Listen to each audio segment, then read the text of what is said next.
We are working on 3-4 dams, which will be probably completed in the next 4-5 years. So we'll have a little more storage of water.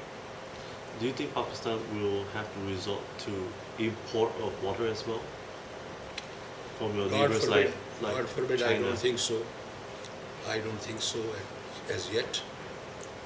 But if it comes to import of water, then we have a large coast. We should have water purification plants on the Makran coast and take water from the ocean rather than importing elsewhere. What role can Singapore is able to play in terms of water resources and research with Pakistan? Is there any studies been done? Well, actually, Singapore, one of the management companies came to manage the port in Gwadar, but I don't know really whether Singapore has been involved in any water management sector. What Singapore can do is, Singapore is a model of a state. We are a large state with a hinterland, so we can't follow the Singapore policy. But I think the metropolitan administrations in Pakistan, in major cities, can greatly benefit from the management policies of Singapore. For example, how to manage Karachi, how to manage Lahore. Singapore can serve as a model. There we should. As we know that when Singapore was developed, Deng Xiaoping sent many delegations to study Singapore's development. And on the basis of that, he set up 4 special economic zones. It's written in the book of Lee Kuan Yew that he told him that you can't do it because your country is too big. He said, no, I will build cities of this nature. So Shenzhen, Zhuhai, Xiamen and Yantai, 4 special economic zones were created by studying the Singapore model. Do you think, following the Singapore model, like for instance, if Karachi were to adopt, do you think they would also adopt the green approach as well, having a green city? Do you think that will happen? They have to. You see, the Chinese have, in the new cities, kept 40% of the area for green. But in our country, our policy on green has been very poor. Our forests, especially in the northern areas, have been cut ruthlessly. And now we are less than 3% of our territory under forestation. It should be 35% at least. 25%? Should be. Should be. For healthy. We have 180 million people. We need enough oxygen for them to breathe.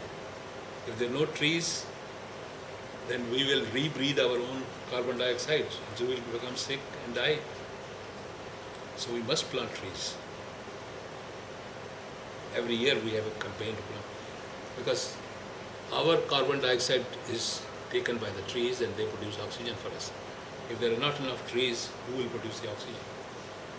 Let's come back to the issue on human rights. What sort of programs and safety nets have you put in place? Because you are a strong advocate for human rights, and you have done so even in High Court. Are there any examples that you have put in place so that nothing or no incident can ever happen again? Basically, initially we started with awareness campaign, education. Most of the human rights violations take place because people don't know their rights. So when we started the work, our core people were trained in the basic documents, fundamental Universal Declaration of Human Rights of 1948, the Covenants of Human Rights of 66, these social and economic rights and political rights. Then the child right and women right conventions. And portions of that were disseminated to the people, creating awareness. We held seminars, we held conferences in various parts of the country.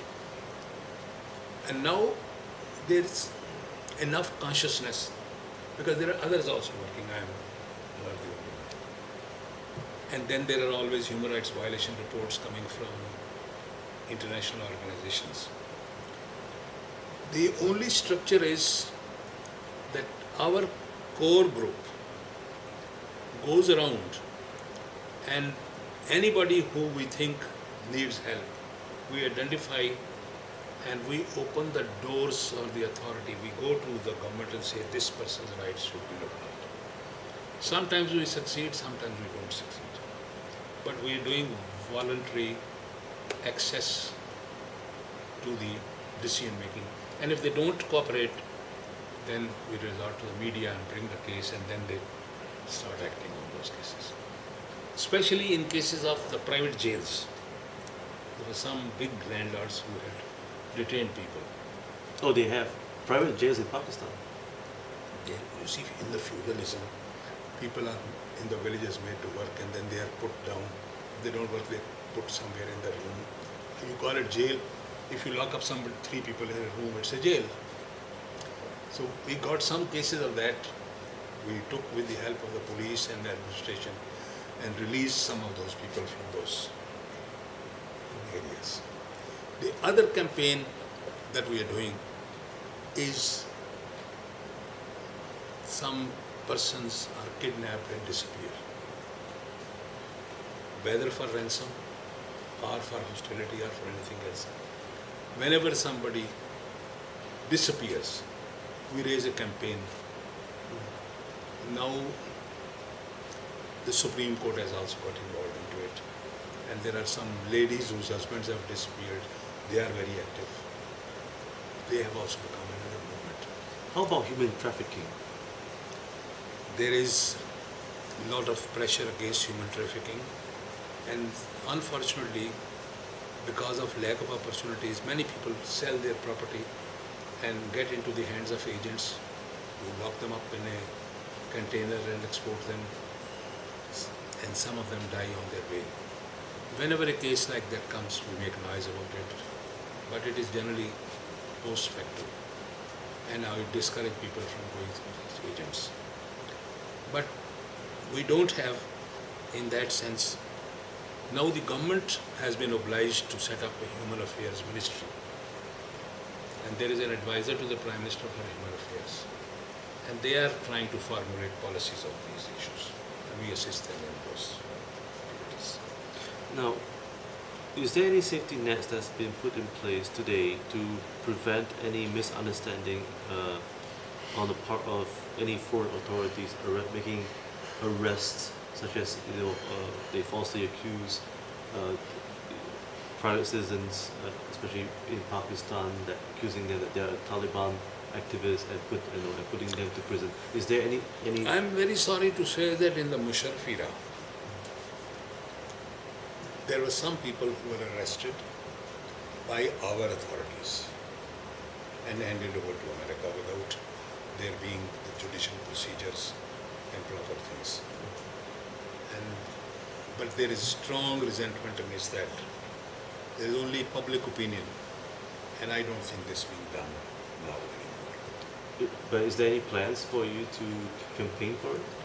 Well, when this was, those people who have been, for example, Afia Siddiqui is a case. Everybody is making a campaign for her, including us, but nothing has happened. She has been given 86 years imprisonment in USA. There is a lady who was kidnapped and taken to USA for trial, and she was falsely accused of helping the Taliban. And the charge against her is that when she was being interrogated, she tried to take a gun and kill the interrogator. But she was wounded, he is not wounded. And she has been given 86 years in prison. This is one of the classical cases of Pakistan's human rights violations. 86 years in. There we have started with the help of a congresswoman, ex-congresswoman, black, McKinney, who's doing the campaign in USA for her release. Now, moving forward, what lessons have you learned and the the challenges that you face as, you know, as a foreign secretary general, and do you think Pakistan is able to overcome the corruption problems that it has? Well, I think Pakistan is suffering from the tyranny of geography. We are located in an area where we are in South Asia, where we are linked to Central Asia, and where we are linked to the Middle East. And sometimes people consider us in part of the greater Middle East. We consider ourselves. When I was in the Foreign Office, I said our survival lies in having a three-dimensional policy. That if we consider ourselves only as part of South Asia, then world compares us vis-a-vis India, and our weight is much lower than India's weight in political terms. But if we are also seen in context of Middle East, where we have historical and religious ties, where we have trade relations, where our people, about 4 or 5 million people work there in that area, in construction and other jobs, from where the remittance come, then our weight increases. Then we started, when the Russian Federation, the Soviet Union disintegrated, we created a new organization called ECO, Economic Cooperation Organization, which was Iran, Turkey, Pakistan, and 6 of these new states and Afghanistan. And we thought we could have a new economic grouping. But they were very good ideas and they made some progress. But due to the conflict situation in Afghanistan, the real potential has not been realized. So our main concern is to settle Afghanistan. If we settle Afghanistan, make it peaceful, then there are vistas open for us in Central Asia. We have also now become a member of the Shanghai Cooperation Organization, with some of the members are the same as in the ECO. But the Afghan conflict and Indian hostility have been 2 negative factors in achieving our objectives. And the US fickle-mindedness. They call us friends, but they don't act in a friendly way. Now, what is your view on the Middle East and the Arab Springs right now that has been raised? Well, And why is it that Pakistan decided that they should not be a friend to Israel? Because Pakistan has got nothing to do with the Arab Spring or the Arab World. well, you see, Pakistan's story of Israel goes back to the 1950s. When Arabs were a majority in Palestine. And initially there was a plan when the Jews were persecuted in Europe to settle them either in South America or in Africa. Uganda was once time to go, and Brazil was chosen one time. But then the Zionist Congress of 1898 chose to come and have a state here. And in 1917, the British government passed a Balfour Declaration. Balfour was the Secretary of State, our Foreign Secretary. And he said, we'll have a Palestine state for the Arabs and a Jewish state for the Jews. And there was a lot of complications along the story. In 1948, the UN passed a 2-nation theory, that there will be 2 states established, Israel and Palestine. The Jewish state was established and they did not allow the establishment of Palestine, and they expelled by force Palestinians from their land. And it is that time that we took a stand that it was illegal.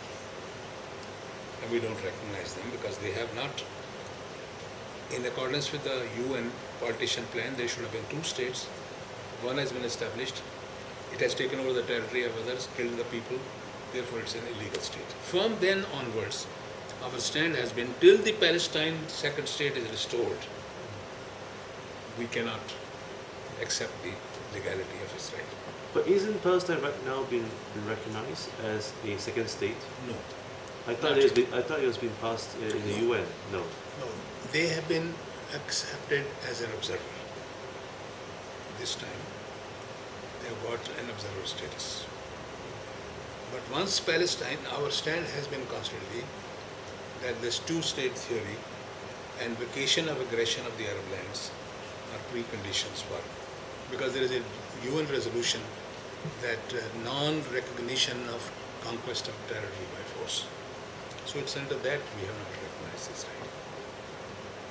And how about the Arab Spring? Do you think, in Pakistan's view, with all the changes that's going on in Egypt and also in Syria and other parts of Middle East, how is that going to affect Pakistan's policy? I say that we started it because Musharraf was the dictator, and in 2007 when he dismissed the Chief Justice, we started a movement from March 2007, and it is that movement in support of the Chief Justice and the judiciary, where the judiciary was restored, and then he again dismissed them in November 2007, and then Musharraf had to go. We feel that that was the beginning of what we call the people's power against dictatorship. The same phenomena occurred in Tunis against a man who had been 21 years. It occurred in Egypt with a ban against 30 years. So it's people's powers versus dictators, and a people's power was then in some cases supported by international community, as in Libya, where it became not a people's power but a NATO intervention. Gaddafi, for first 20 years was a good man. Next 20 years he oppressed his own people. And so it was a people power against him that rose. Even Hafiz al-Assad, there is an element of people's power, but there is an element of foreign intervention. So now on Syria, there is a dispute between China and Russia and the United States. They say, yes, we should have a negotiated settlement and not a military intervention. We feel that people's power, the rights of the people should be recognized, but its evolution should be free from foreign intervention. Now, in Egypt, the two parallel Islamic organizations are competing with each other at present. We don't know which one will prevail. The president is slightly more moderate. The other ones are even more extreme. We hope that the moderates will prevail. So does Pakistan stand in terms of Islam? Do they take towards the Sunni approach or the Shia approach? No, we believe that the Shia Sunni is an artificial division, and it is to divide the Muslim world. Therefore, our Shias and Sunnis, mullahs work together. In fact, in Pakistan, in the 2002 election, all the religious parties formed an alliance called MMA, in which Sunnis and Shias and all sects were combined, and they made a good showing. We are against this division, but it's a part of the Western policy to try to divide the Muslim world, and the Arab and Iran conflict is also part of this fanatic Sunni and fanatic Shias. Because what is happening right now over in Syria, because Syria is predominantly occupied by Sunnis, and the main government is actually a Shiite, and they intend to overcome This that problem, you see, And how does Pakistan is majority of Sunnis. Jinnah was, of course, the founder, is Muslim. He didn't care about Shia Sunni, but his family's several members from the Shia community. Bhutto's family was Shia community. Yahya Khans, they have been great leaders of Pakistan. In the majority of Sunni. So in our country, Shia Sunni is not a source. It has been artificially introduced in the politics of the Middle East. No, Iran is a Shiite. Iran is a Shiite, but when Iranian revolution came, initially, the Sunnis also hailed it as an Islamic revolution. Subsequently, the Shia Sunni element was introduced. So you believe that all these would change? I think if foreign intervention is restricted, the Muslims will settle down comfortably. But if the foreign intervention which wants to control their resources, they will keep on stirring up trouble. Then it will be a long-term crisis. Now, do you foresee that this is going to be a long-term crisis with what is going on in the Middle East? I think it doesn't seem to be settling down soon. Now, moving forward, what lessons can future policy makers as well as foreign service officers, young foreign service officers can learn from you? What will be the three key lessons of advice which you give them? And also, is there one aspect in your life where you have failed as a foreign diplomat, and how did you overcome your failures? Well, you see, one should be, number one, the diplomatic profession is a profession where you must keep learning and keep educating yourself. You're suddenly taken into a new country. So unless you familiarize yourself with the structure of the state, with the history of the state, with the levers of power, who exercises them, your knowledge is zero. So it's a process of constant learning. There are certain things which are common, but most of the countries have different psychology. So first thing is, a diplomat must have empathy with the country that he goes to. Not have fall in love with that country, not hate that country. Any thinking which is done out of affection or out of dislike leads to wrong judgments. If you dislike a country, you can draw wrong conclusions about it. If you love a country, you draw wrong conclusions about it. So you should have empathy. That means a realistic approach towards what that country really is. And then you can advise your government correctly about the evolution in that country. And then you can assess the opportunities as well as dangers. So if somebody says, I hate India, he's not fit to be in the foreign service of Pakistan.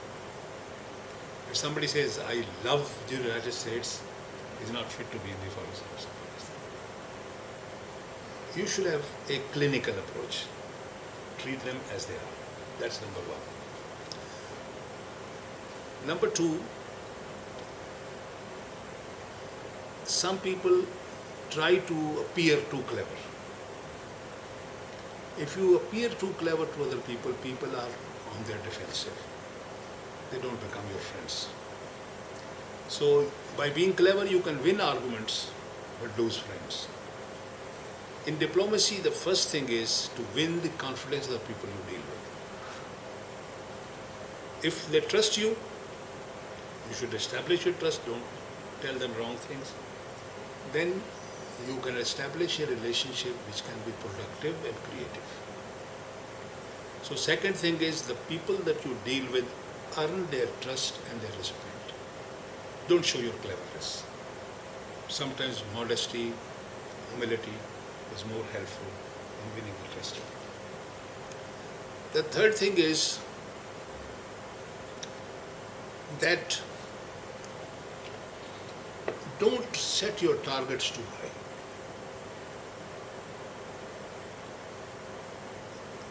Have a series of small targets and build on them.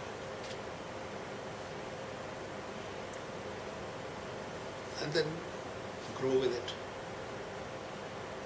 Don't try to have glamorous achievements. have small achievements. Was there one major mistake that you made in your foreign No, no. service? I followed my own rules. And for example, there are some people when they are posted to a country, they say, I don't want to go there. I never said that. I said, I'll go wherever I'm asked to go. And I will see, in every country, there are opportunities. A diplomat is very lucky. In whichever country he goes to, he stays in the capital, probably in the better part of the capital. So why should you grudge? Even if you go to the best country, there are negative points in it. You should not be.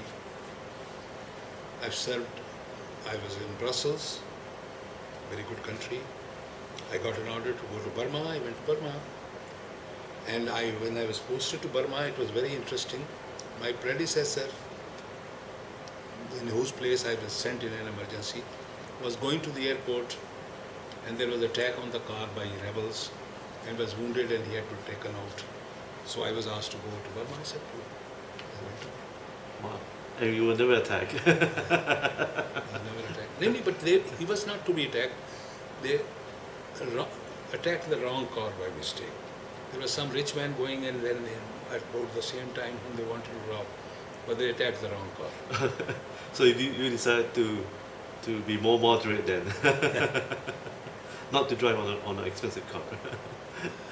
So, who was your mentor actually that has assist you in your foreign service?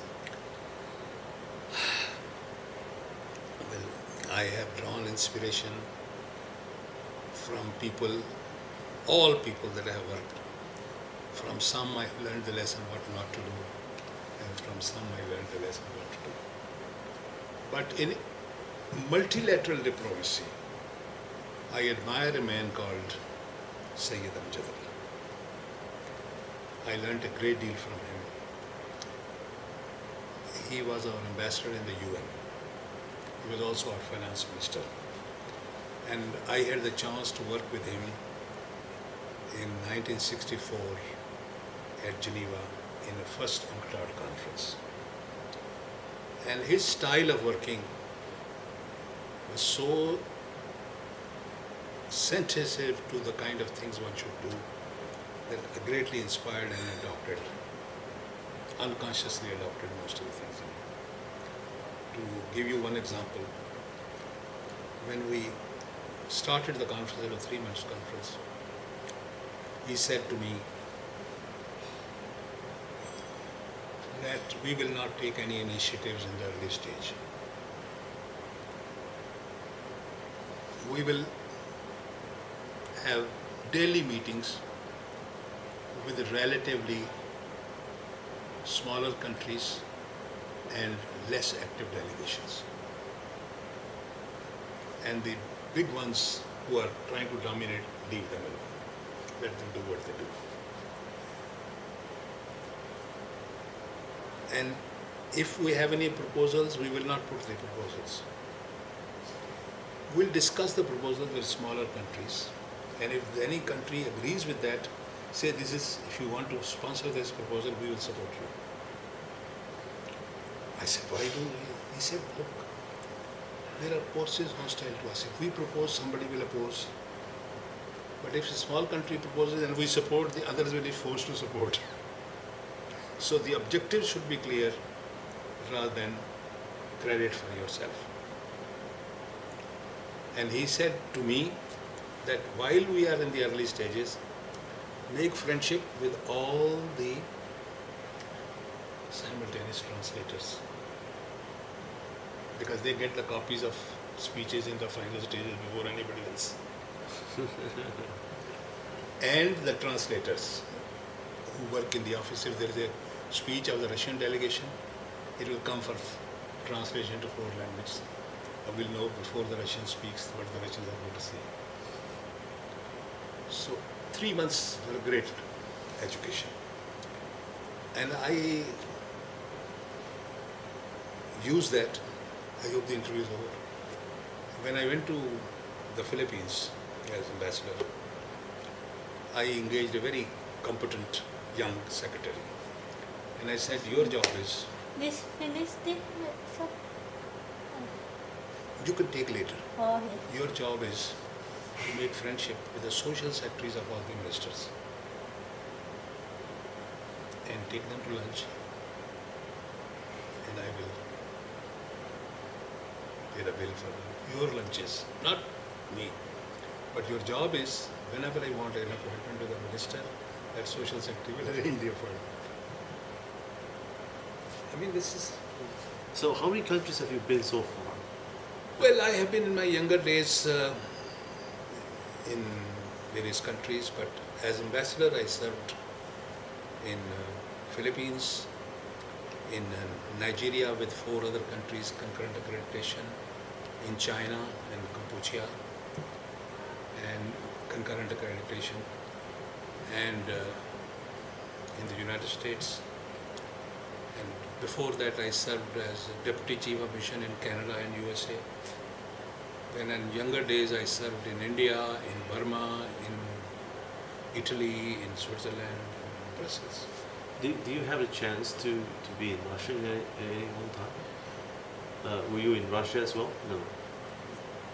I visited Russia as head of the Foreign Office, but I never served in Russia.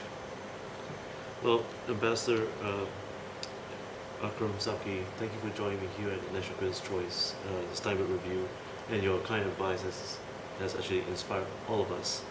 And we hope to see you soon. Do you have any plans to write your own book, a biography in the near future? I am not writing my biography. I am writing the biography of Pakistan's foreign policy. Oh, you are. And when will that really be available? It will take a little time. Actually, what I am writing is, foreign policy has been written. I am writing in a conceptual framework for foreign policy. That my theory is that the smaller countries cannot have a conventional foreign policy. Smaller countries, relative countries, should have a conceptual foreign policy, have a vision, and try to encourage colleagues to fit into that vision, and then you benefit from that. If you have unilateral goals, you don't achieve them. Amazing. Well, thank you once again, Ambassador Akram. And thank you for joining me with Ambassador Akram Saki from Pakistan. And also have a good week ahead. Have a great new year. And once again, I'm Robin Steinberg, the Steinberg Review. Thank you for joining me. We should now have a tea. Yes. Sorry. So my view is that, for example, if Pakistan says, I want to do this, say, who the hell you are? You're a tiny little country. But if Pakistan says, Iran, Turkey, Singapore, Malaysia, let's go and do something together.